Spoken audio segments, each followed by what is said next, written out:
The LinkedIn Podcast Network is sponsored by TIAA. TIAA makes you a retirement promise, a promise of a guaranteed retirement paycheck for life. Learn more at TIAA.org/promises pay off.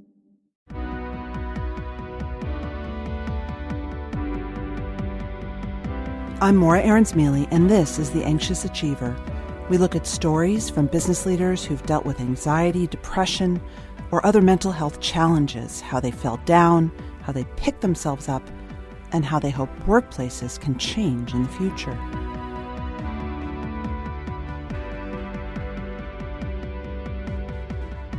Today, two leaders who learned that being unusually transparent and vulnerable is a fantastic way to motivate people and drive positive change. We'll hear about the world of tech startups and burnout from Buffer's Joel Gascoigne a little later. But my first guest is Brooklyn Borough President Eric Adams. Now, one of the most stressful places anyone can work is in politics and government. There's managing different interest groups, constituents, budgets, the media. It's a lot, even in a time that's less about life and death than during the coronavirus pandemic. And right now, as I tape in the U.S., we are living in trauma, ripped more raw every day. The death of George Floyd, Breonna Taylor, and unfolding acts of police brutality demand conversation and acknowledgement at work. But race is difficult for most of us to talk about. So I'm working on a special show that will try to provide some guidance. We taped this episode before the protests around policing and racial inequality in the U.S. erupted in full force. But it's important to note that Eric Adams is a former police officer himself. He advocates now for the physical and mental health of his constituents, and that includes something you might not expect: meditation. He said, "I wish I had started meditating when I was a police officer, because I went through my career with a misaligned center." Eric Adams is the current Brooklyn Borough President in New York. He served as an officer in the New York City Police Department for 22 years, and then was a Democratic state senator in the New York Senate. And in November 2013, Adams was elected Brooklyn Borough President, the first African American to hold the position. He was re-elected in November 2017. Mr. Adams joined me to speak about leadership, crisis, and meditation.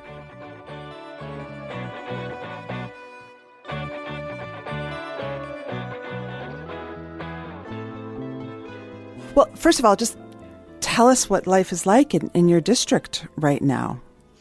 It is extremely intense. I think about the days of September 11th when I was a lieutenant in the New York City Police Department, when two planes shattered what we thought was our reality, and we watched those buildings collapse in front of our eyes. And I remember that, are we going to make it through this? Will we ever be the same? And something happened amazing on September 12th. We got up. Mm-hmm. We opened our shops, we taught, we built, and the country watched us and responded to that. And although COVID-19 is not terrorism, it has created a level of terror that is going to cause us to dig deep, as we lost so many loved ones in such a short period of time, and as we also dealing with some of the physical and emotional trauma that's associated with this. But we're getting through it one day at a time. So let's talk about the emotions, and for you in particular, you've been public about anxiety, about dealing with anxiety, and using your platform and visibility to lead others to take up meditation. How was that hard to get people to buy into it? I mean, did anyone say, "What, Eric? Why are you focusing on this of all the things you could talk about?" And I'm amazed at how much we learned we have to unlearn so we could start the process of learning. And one thing is our bodies and our minds. I remember when I was diagnosed with type 2 diabetes, my son coming to me and say, "Dad, you spent so much time putting the right oil and gas in your BMW. Why you didn't do that to your body?" And that was a wake-up call for me that, we need to start really understanding how our body operates. And mental health and physical health both need similar nurturing and caring. And so when I started to articulate the power of meditation and showing people this was not just some hippie type stuff, this was proven science that has been around us for so many years. People started to really embrace the concept because they started seeing the results. It's so funny you talk about your body because I think a lot of us, myself included, we have a really complicated relationships with our body. How has meditation helped you have a different relationship with your body? Coming out of policing, as a police officer in New York City for 22 years, and I started when crime was high, and I saw some of the most inhumane things that a human being could do to another human being during that time. I didn't realize until I retired and things slowed down a bit, how much I was experiencing what I considered to be PTSD. Mm-hmm. I was reliving much of the anxieties that was attached to some of the crimes that I witnessed. And not until I reached out, David Lynch Foundation, and learned transcendental meditation, that I was able to really start the process of healing mentally and allowing to just silence the noise that was distracting me for so long and just really to live present. Taking that moment to actually hear my breathing, to take that moment to actually feel the healing mentally that I was going through. And it was extremely powerful and profound at the same time. And I encourage people also to embrace just that inner healing that we often ignore, particularly for men. Mm. My significant other, she would take the hot baths, she would sit down, she would take those moments. But we have this suck it up mentality when it comes to men that you're supposed to really lean into the pain and the discomfort is all part of manhood, and which is really foolish. Your body doesn't know anything different between manhood and womanhood. It just wants to heal. Oh man, that's really beautiful. So take us back to this moment when you thought, I'm going to do transcendental meditation.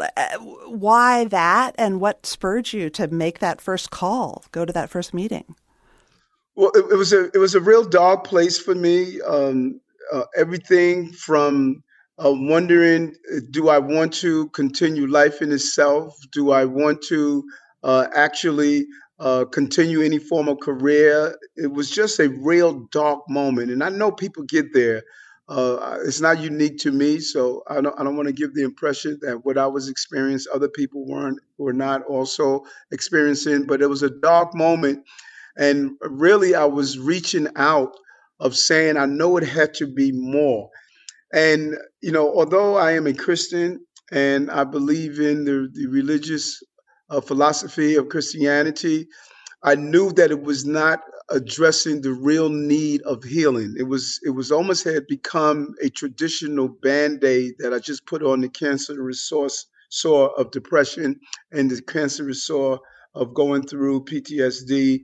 And I knew I had to learn the science of how the brain operates. And I was amazed to explore how we relive trauma. And although we don't see it physically all the time, but for the most part, it was an erosive and corrosive experience that was happening to me every day internally.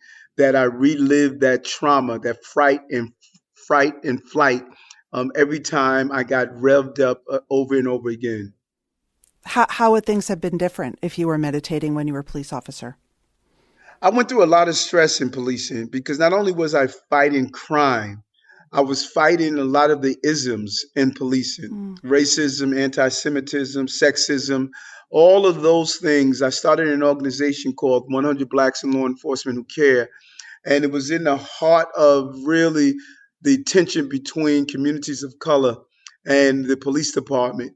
And every day I was going through the stress and trauma of really trying to make the department what I thought it should be, and during those moments in those times. And that added to the overall stress of just fighting crime.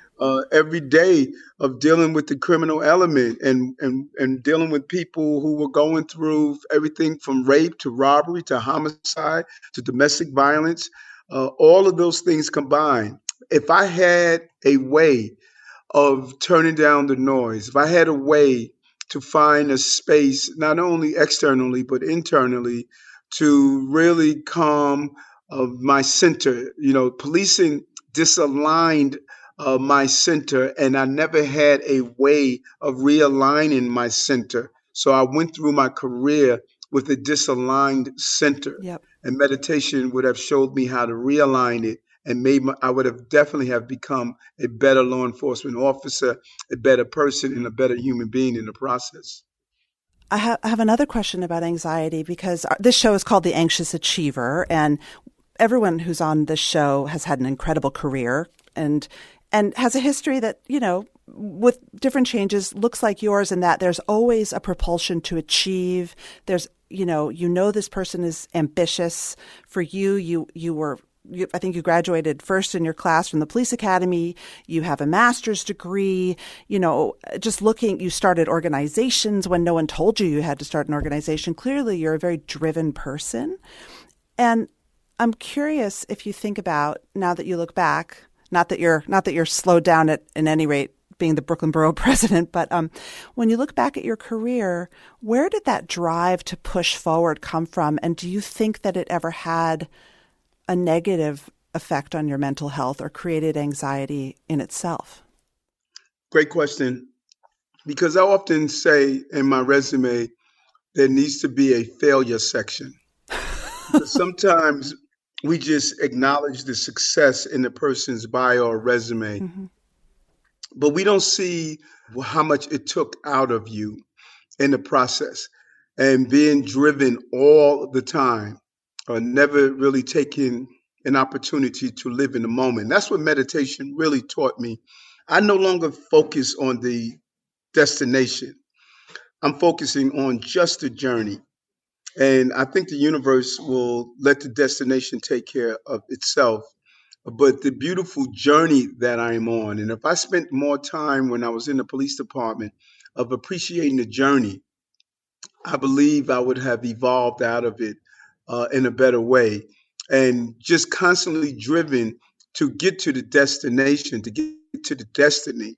The lack of time I spent with my son during that moment. I'm always on the go, always being driven to get to that top without realizing that top meant I was only looking for the next mountain to get to, and I was caught up on just the destination and not appreciating the journey. So how does knowing that now, I mean, you work in politics now, which is not the most mentally healthy profession, I know from personal experience. How does your knowledge that it's about the journey and not the destination or the achievement change how you manage your staff in the office? It's really part of, I have this thing that I tell all my staff, and they all know, family first. Whatever we're dealing with is going to be here long after we're gone.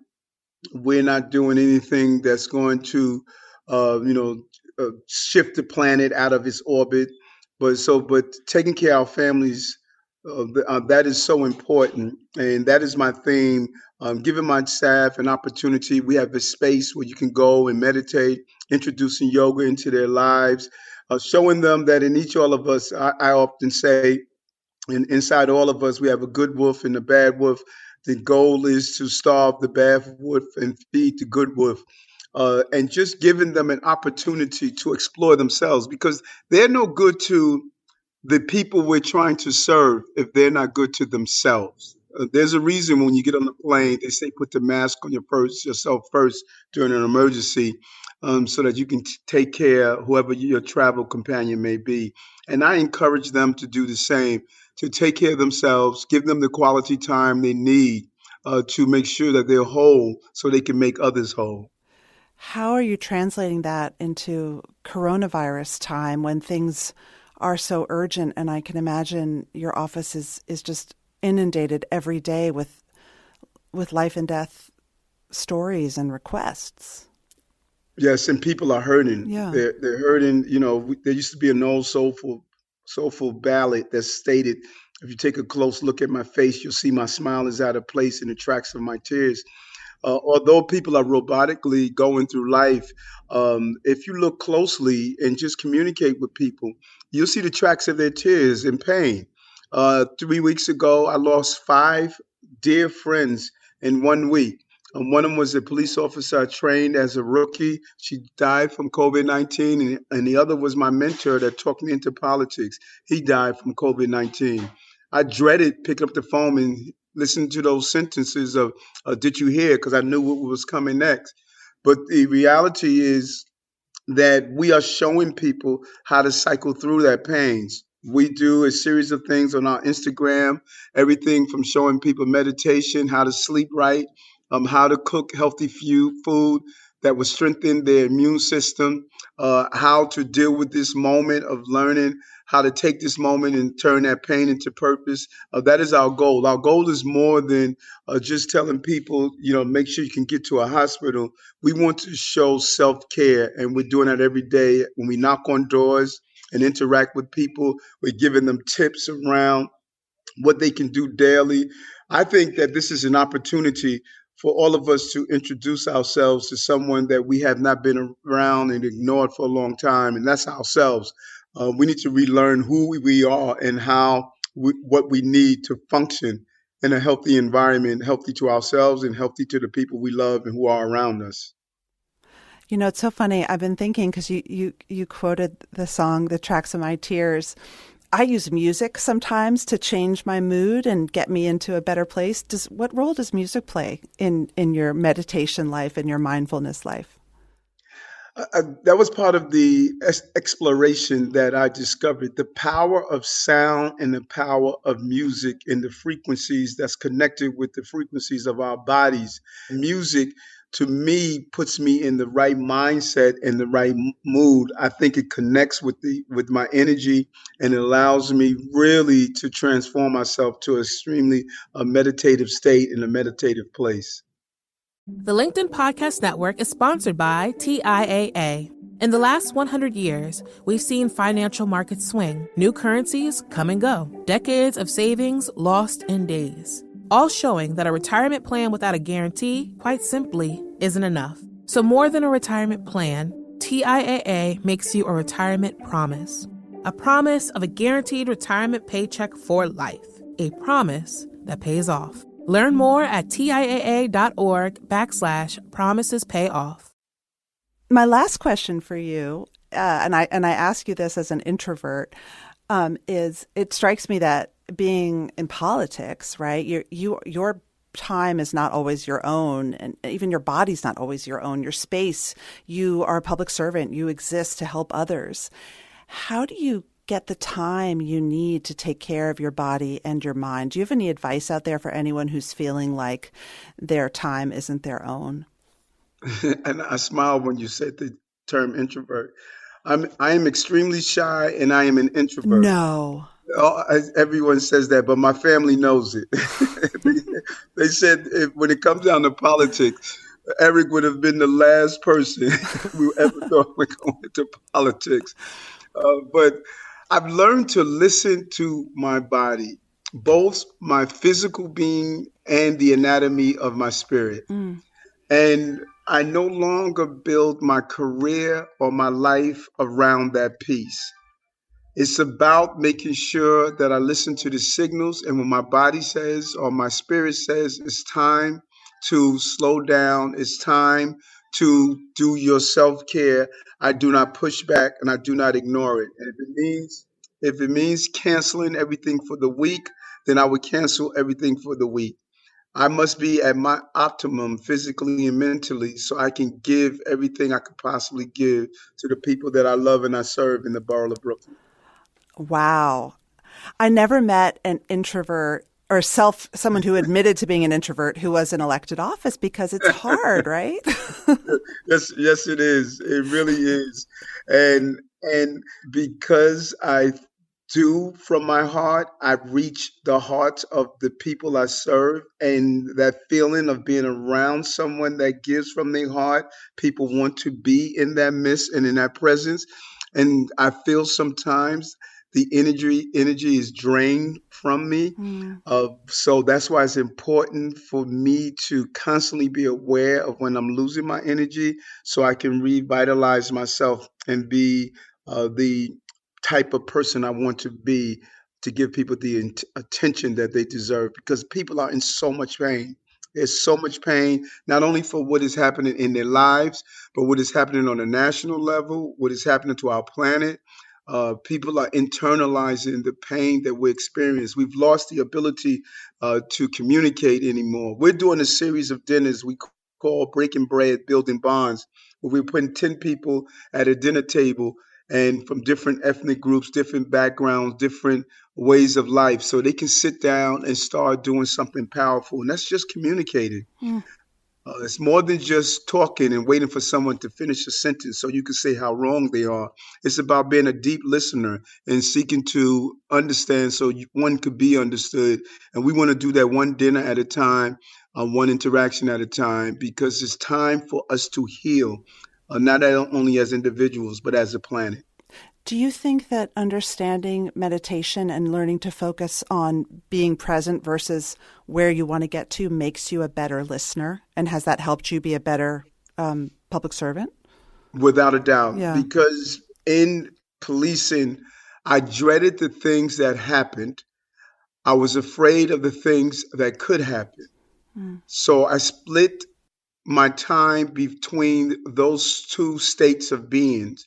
So the question was, when was I in the presence? Now I'm no longer fearing the future and I'm no longer angry about the past. I am solely in the presence. And so while I'm in the presence, I am clearly conscious of the person who's in front of me and the issues they're facing. And I'm conscious of myself being in the present. We spend too much time in the past and too much time worrying about the future. It's time to live in the presence, and meditation taught me that.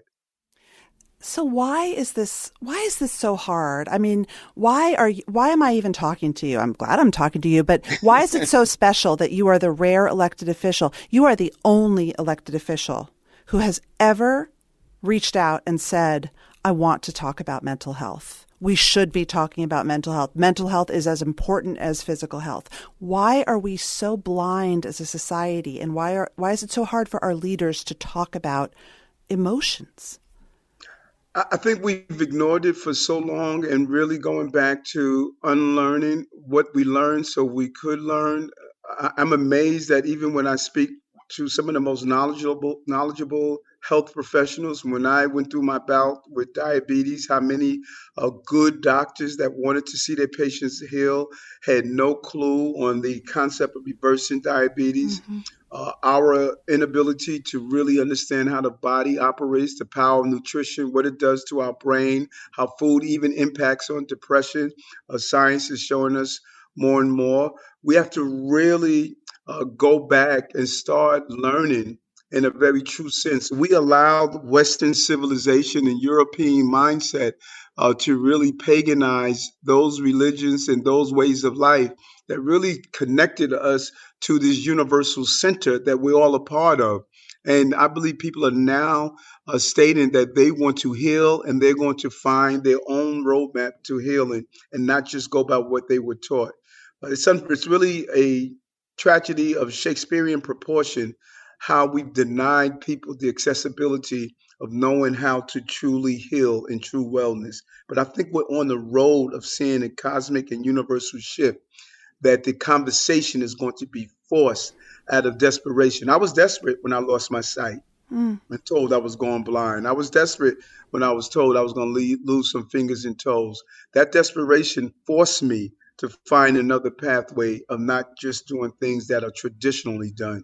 And I think that desperation is also in the area of mental health and mental illnesses. People want to heal, and that's a powerful desire when you're ready to heal. Well, thank you so much, Brooklyn Borough President Eric Adams, and I wish you good health. Thank you. I first came across Joel Gascoigne from his tweets, announcing his company would move to a 4-day work week, publishing the company's revenue in minute detail, encouraging staff to take time off for mental health care. Who was this guy? I had to know. And then I learned that Joel had his own mental health story. He's a sworn enemy of burnout, and he actively manages to reduce burnout for his staff and himself. Joel Gascoigne is the CEO of the social media software company Buffer. And after starting a tech company called Buffer, looking to gain more freedom and start a company he was proud of, he hit a series of roadblocks along the road to growth, suffered a major case of burnout, depression maybe, and ended up taking a leave of absence. He came back to work as a different kind of leader, one that wanted to create a more mentally safe place for everyone who worked there. I started by asking Joel how he came to realize he needed a bit of a sabbatical. So it really started at the end of 2015. And it began with a year of change and stress and loss. So we, throughout 2015 and or more so throughout 2016, my co-founder and I were growing apart on our vision for Buffer's future and where we saw the company going.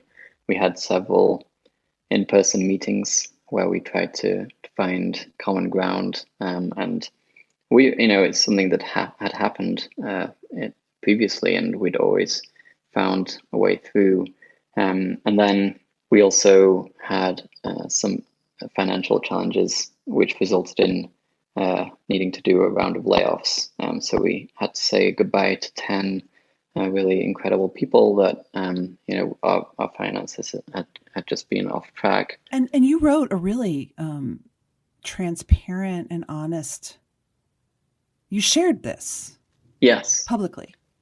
Yeah, absolutely. And one of our core values, and just something that I've always had as a principle myself, is transparency and integrity. And so we really, I think that can be easier to do when the times are good, but we always have tried to stay true to that in the tough times as well. So I think one of the other things worth noting is that I realized that adrenaline was carrying me through a lot of that year, especially the layoffs. I mean, I remember feeling immediately that I just had to get the company through this, have to be strong for the team. In a lot of ways, I didn't feel the level of stress that I think my body was actually taking on, because the adrenaline was there carrying me through, and I felt good. I was exercising as well. I was doing a lot of things that I felt like were helping me at that time.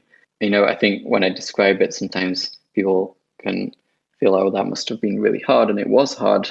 But I think I don't remember it being a really tough, challenging thing.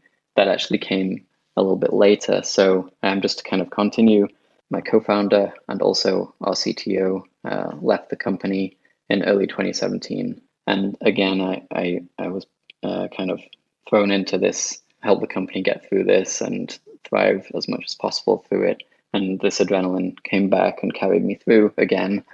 I just also realized that, looking back in hindsight, I was just so stressed during that time that it was affecting me as well. It affected my relationship, actually my now wife. So it all worked out great in the end, but we had some really tough times there. And what was the worst that it ever got? I mean, what eventually led you to say, I need to walk away from this for a little while? So yeah, it was about 2 months after my co-founder had left, and things started to stabilize, and I felt like, oh, we've got through this. And I think I remember distinctly that this was a moment that I felt like, oh, this should be over now, and I should be starting to feel better. But that's exactly when the burnout really hit me, and I just felt kind of empty. I lost my motivation. I just didn't really care as much. It was a weird thing, because I knew I cared really deeply about the company, but I didn't have anything left in a lot of ways. I struggled to get up in the morning. I felt very sensitive and emotional. Even just talking about it's kind of bringing it back a little bit. But yeah, it was kind of like in those days there, anything could just set me off, make me well up. Was there a specific instance, or you sort of just one day realized it? Did someone confront you? Well, I was talking to a few people with my family, especially my siblings, just trying to get help. I knew I was struggling, and I was also looking into starting to meet with a therapist, but I didn't have that set up at that point. It was really hard to. I think that's one thing I've learned, is that you should really have these things set up in advance of a situation like that, if possible. I think it was really just that I was grinding to a halt, and then one day I felt like it really had reached.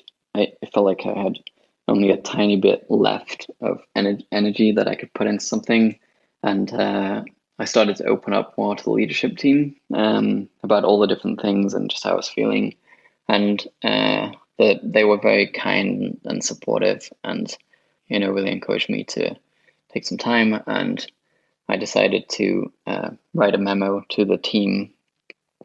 Decided I kind of used my last bit of energy to just get that memo out.